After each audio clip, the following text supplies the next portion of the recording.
Avez-vous déjà pris le temps de réfléchir à la rapidité avec laquelle la façon dont nous gérons l'argent évolue? Imaginez que dans un avenir proche, chaque transaction que vous effectuez sera surveillée. De votre café du matin à cet achat en ligne que vous attendiez. Effrayant, n'est-ce pas? Nous vivons une véritable révolution financière, où le papier-monnaie est peut-être sur le point de devenir un simple souvenir du passé. Qu'est-ce que cela signifie pour votre liberté financière? Et si je vous disais qu'en même temps que la technologie promet la commodité, elle pourrait aussi mettre en danger votre vie privée et votre autonomie? Dans cette vidéo, nous plongerons dans cette nouvelle ère de l'argent, en examinant comment les monnaies numériques et les CBDC peuvent affecter le contrôle que vous avez sur vos finances. Êtes-vous prêt à comprendre les implications de tout cela? Alors ne perdez pas de temps. Restez avec moi jusqu'à la fin et résolvons ce mystère ensemble. Et si vous n'êtes pas encore abonné à la chaîne, profitez-en pour cliquer sur le bouton dès maintenant. De cette façon, vous garantissez que vous ne manquerez aucun contenu qui pourrait impacter directement votre vie financière. Allons-y. Imaginez-vous dans un café chaleureux, entouré du délicieux arôme du café frais. Vous observez les gens autour de vous, certains discutent avec animation, tandis que d'autres sont scotchés à leur écran, passant commande sur leur téléphone portable ou glissant des cartes sur la machine. Cette scène quotidienne, qui semble si normale, cache une transformation significative dans notre manière de gérer l'argent. Dans des pays comme la Suède et la Norvège, cette transformation bat déjà son plein. Ces gouvernements ont décidé de faire un pas audacieux vers l'avenir, l'élimination du papier-monnaie. C'est vrai, l'idée est d'abolir complètement les billets et les pièces. Imaginez entrer dans un magasin et ne pas voir un seul caissier avec de l'argent liquide, juste des écrans numériques et des paiements instantanés. Au lieu de transporter un lourd portefeuille rempli de monnaie, vous auriez tout à portée de main d'un simple clic sur l'écran. Ces nouvelles monnaies numériques de banque centrale, ou CBDC, sont introduites comme moyen de faciliter les transactions tout en augmentant l'efficacité et la sécurité. Ils peuvent apparaître comme la solution idéale pour un monde de plus en plus digital, promettant une expérience d'achat fluide et rapide. Pensez à quel point il serait pratique de payer un café d'un simple geste sur votre téléphone portable, sans avoir à compter les pièces ou à attendre la monnaie. Cependant, cette innovation s'accompagne d'une série de questions. En adoptant la numérisation de la monnaie, sommes-nous vraiment prêts à abandonner la sensation tactile du papier-monnaie? Et, plus important encore, quel type de contrôle cela pourrait-il donner au gouvernement sur notre vie financière? Même si la promesse de commodité est tentante, il est essentiel de considérer les risques potentiels d'un système financier qui pourrait permettre une surveillance constante de nos transactions. À mesure que la technologie progresse et que les monnaies numériques se renforcent, la réflexion sur l'avenir de la monnaie devient de plus en plus pertinente. Nous sommes confrontés à une nouvelle ère, mais sommes-nous préparés à ses conséquences? Avec l'introduction des monnaies numériques des banques centrales, CBDC, un aspect qui ne peut être ignoré est l'augmentation potentielle du contrôle du gouvernement sur les finances des citoyens. En remplaçant le papier-monnaie, les gouvernements acquièrent la capacité de surveiller les transactions financières en temps réel. Cela signifie que chaque achat, chaque transfert et même les petites dépenses quotidiennes pourraient être suivies par les autorités. Cette capacité de suivi met en lumière des questions importantes sur la vie privée et la liberté financière. Ce qui était autrefois une transaction anonyme, réalisée avec de l'argent physique, pourrait désormais devenir des données accessibles au gouvernement. L'idée que nos achats quotidiens, comme un café ou une visite au supermarché, puissent être analysés et surveillés peut être inconfortable pour beaucoup. De plus, avec ce contrôle, le gouvernement aurait plus de facilité à appliquer des impôts et à réglementer les activités économiques. Les transactions numériques pourraient être taxées automatiquement, sans qu'il soit nécessaire de les déclarer manuellement, ce qui peut paraître pratique, mais pose également la question de la transparence et de la confiance dans le système. En bref, si les CBDC promettent de moderniser l'économie et d'augmenter l'efficacité des transactions, elles peuvent également transformer la relation entre les citoyens et l'État, permettant un niveau de contrôle que beaucoup trouvent inquiétant. La transition vers les monnaies numériques met en lumière une question cruciale, l'impact sur la liberté individuelle. Avec un contrôle accru du gouvernement, les gens pourraient se retrouver dans une situation où leurs choix financiers sont plus restreints. Le papier-monnaie offre un niveau d'anonymat et de liberté qui peut être perdu avec la numérisation. En éliminant les transactions en espèces, les citoyens deviennent plus sensibles à une surveillance constante. Imaginez que vous ayez besoin d'une autorisation gouvernementale pour effectuer un achat ou que votre compte soit surveillé en temps réel. Cela peut entraîner des restrictions sur la manière et le moment où vous pouvez dépenser votre argent. Par exemple, dans des situations de crise, le gouvernement pourrait facilement imposer des mesures de confinement ou limiter les dépenses en fonction des circonstances politiques ou économiques. De plus, les implications d'un système numérique centralisé vont au-delà des transactions quotidiennes. La perte de contrôle sur son argent peut créer un environnement dans lequel l'autonomie financière est considérablement compromise. Les gens peuvent se sentir surveillés, et cette surveillance peut entraver la liberté de choix en matière de consommation et d'investissement. La liberté individuelle, l'un des piliers fondamentaux des sociétés démocratiques, risque d'être affectée. Par conséquent, lorsqu'on envisage l'adoption des monnaies numériques, il est essentiel de réfléchir à ce que nous sommes prêts à sacrifier au nom de la commodité et de l'efficacité. L'émergence du Bitcoin en 2009 a représenté une révolution dans le monde financier. Créé en réponse à la crise économique de 2008, Bitcoin a émergé avec une proposition claire, redonner aux gens le contrôle de leur propre argent. Dans un monde où les institutions financières et les gouvernements contrôlent et influencent souvent les économies, Bitcoin s'impose comme une alternative décentralisée qui ne dépend pas d'une autorité centrale.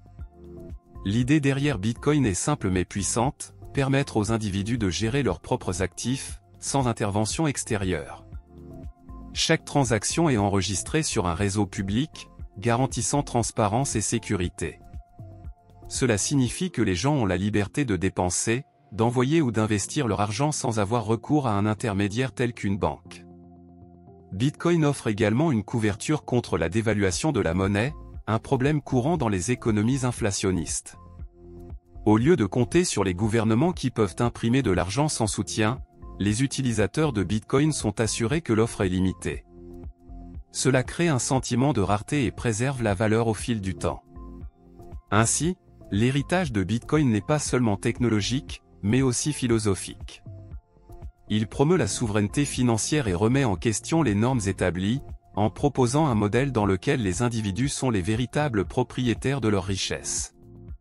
Dans un scénario où les monnaies numériques des banques centrales gagnent du terrain, Bitcoin rappelle que la décentralisation et la liberté financière sont des valeurs à défendre.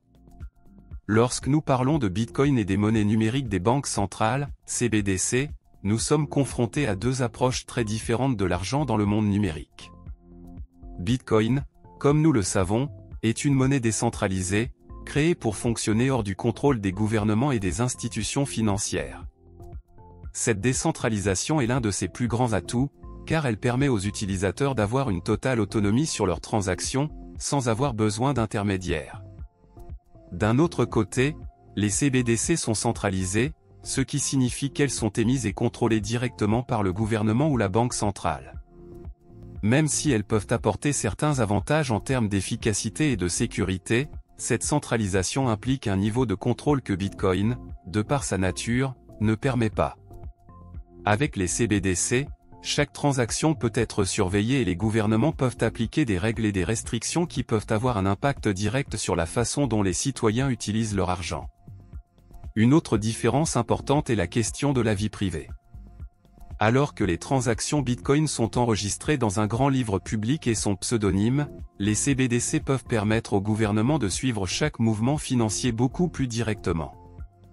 Cela soulève des inquiétudes quant à la surveillance et à l'invasion de la vie privée des individus. En bref, alors que Bitcoin offre liberté, confidentialité et contrôle personnel sur les finances, les CBDC promettent efficacité et modernisation, mais au prix d'une augmentation potentielle du contrôle gouvernemental. Cette dichotomie entre liberté et contrôle est fondamentale pour comprendre les implications de la numérisation de la monnaie.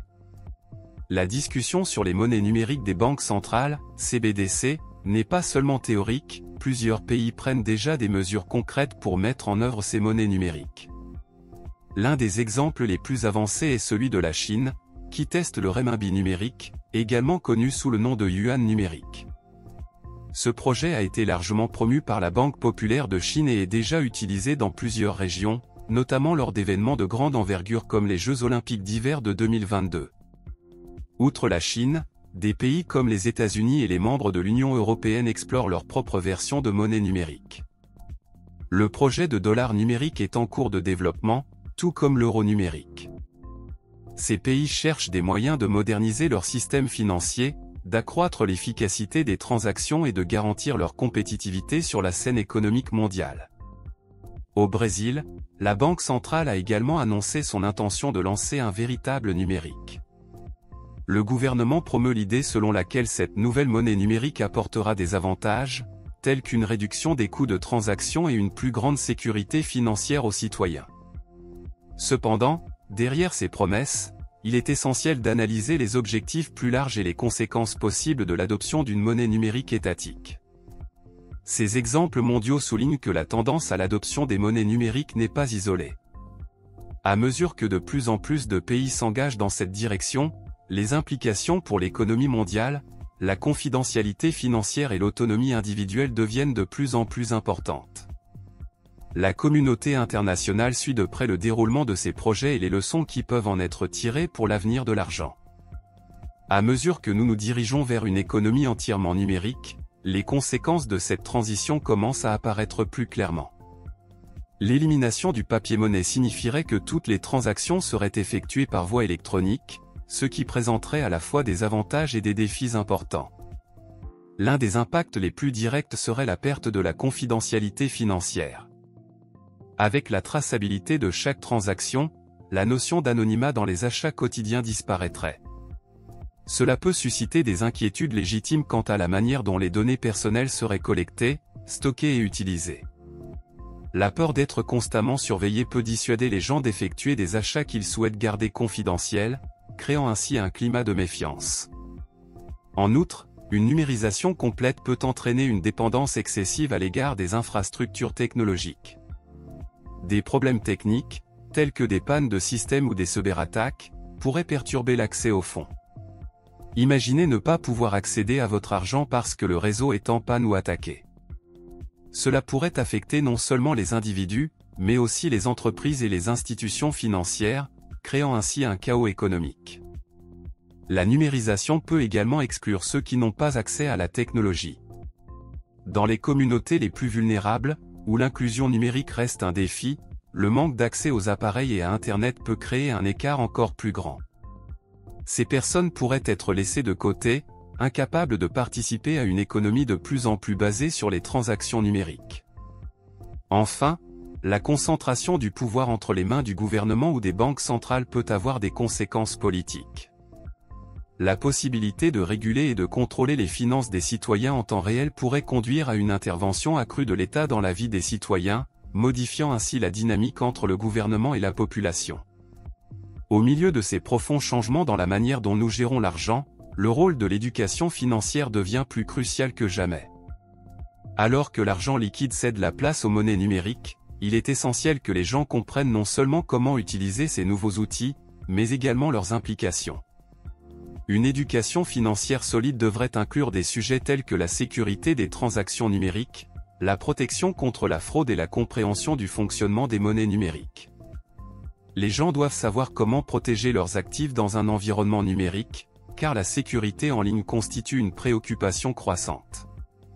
Cela implique de comprendre l'importance des mots de passe forts, de l'authentification en 2 étapes et de l'utilisation de portefeuilles numériques sécurisés. En outre, il est essentiel que les citoyens comprennent les différences entre les crypto-monnaies, telles que le Bitcoin, et les monnaies numériques émises par le gouvernement. Connaître les caractéristiques de chacun d'eux permettra aux gens de faire des choix plus éclairés sur où et comment stocker leurs ressources. L'éducation doit également aborder les questions éthiques et sociales. Les gens doivent discuter de l'impact que la numérisation de l'argent peut avoir sur la vie privée et la liberté individuelle. Les débats sur la nécessité d'un équilibre entre sécurité et liberté financière doivent être encouragés dans les écoles et les communautés. Enfin, une population bien informée et éduquée peut exiger davantage de transparence et de responsabilité de la part des gouvernements et des institutions financières. cela est essentiel pour garantir que les innovations technologiques servent le bien commun, plutôt que de concentrer le pouvoir et le contrôle entre les mains de quelques-uns. Avec la numérisation croissante de l'argent, la lutte pour la confidentialité financière devient une question centrale. Alors que les gouvernements et les institutions financières mettent en place des systèmes permettant de suivre les transactions en temps réel, de nombreux citoyens craignent de perdre leur vie privée. Le papier-monnaie a toujours fourni un certain niveau d'anonymat, vous pouviez effectuer un achat sans que personne ne sache ce que vous faisiez.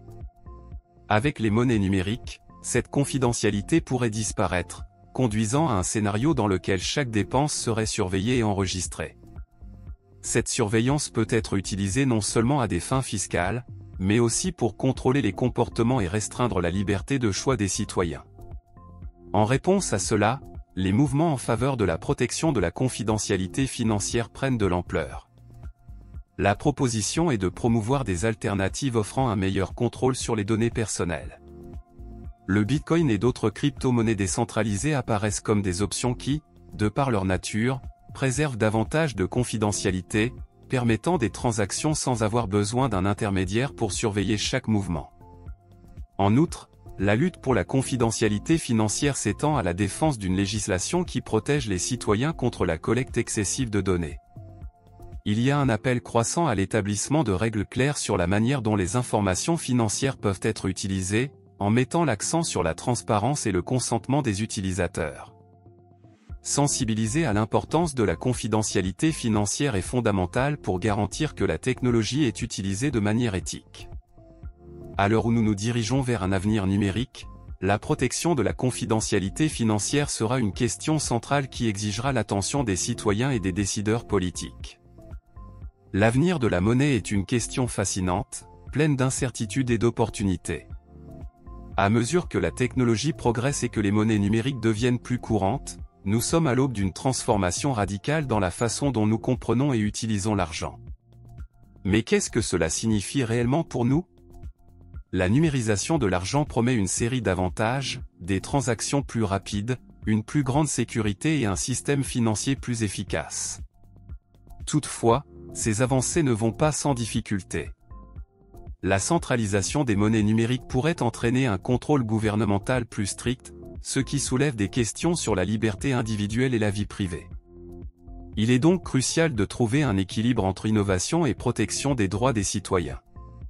Le rôle des crypto-monnaies, comme le Bitcoin, sera également fondamental dans ce scénario. Ils offrent une alternative décentralisée qui défend l'autonomie financière et la confidentialité, servant de contrepoids aux monnaies numériques émises par le gouvernement. À mesure que de plus en plus de personnes prennent conscience des implications des monnaies numériques, l'adoption des crypto-monnaies est susceptible de se développer, entraînant un mouvement vers un système financier plus diversifié. En outre, l'avenir de l'argent nécessitera de mettre davantage l'accent sur l'éducation financière. Les gens doivent comprendre non seulement comment utiliser les nouvelles technologies, mais également leurs implications éthiques et sociales. Un public bien informé sera plus à même d'exiger transparence et responsabilité de la part des institutions financières et des gouvernements. En bref, l'avenir de l'argent est en constante évolution. Il sera essentiel que la société reste engagée dans le débat sur la manière dont ces changements façonneront notre vie financière et la société dans son ensemble. L'équilibre entre innovation, liberté et confidentialité sera le défi central des années à venir. Nous avons atteint la fin de notre analyse sur l'avenir de la monnaie et les implications de la digitalisation. Comme nous l'avons vu, nous sommes confrontés à un scénario fascinant, mais aussi plein de défis. La transition vers les monnaies numériques peut apporter efficacité et sécurité, mais nous ne pouvons ignorer les questions de contrôle gouvernemental, de confidentialité et de liberté individuelle. Il est essentiel que nous soyons tous conscients de l'impact de ces changements sur notre vie financière. L'éducation et la sensibilisation sont les clés pour naviguer dans ce nouveau monde, en veillant à ce que l'innovation ne compromette pas nos droits. Si vous avez aimé le contenu et souhaitez poursuivre cette conversation sur la finance, la technologie et l'avenir de l'argent, n'oubliez pas d'aimer et de vous abonner à la chaîne. De cette façon, vous pouvez rester au courant de tout ce qui se passe ici et rejoindre notre communauté grandissante. Jusqu'à la prochaine fois.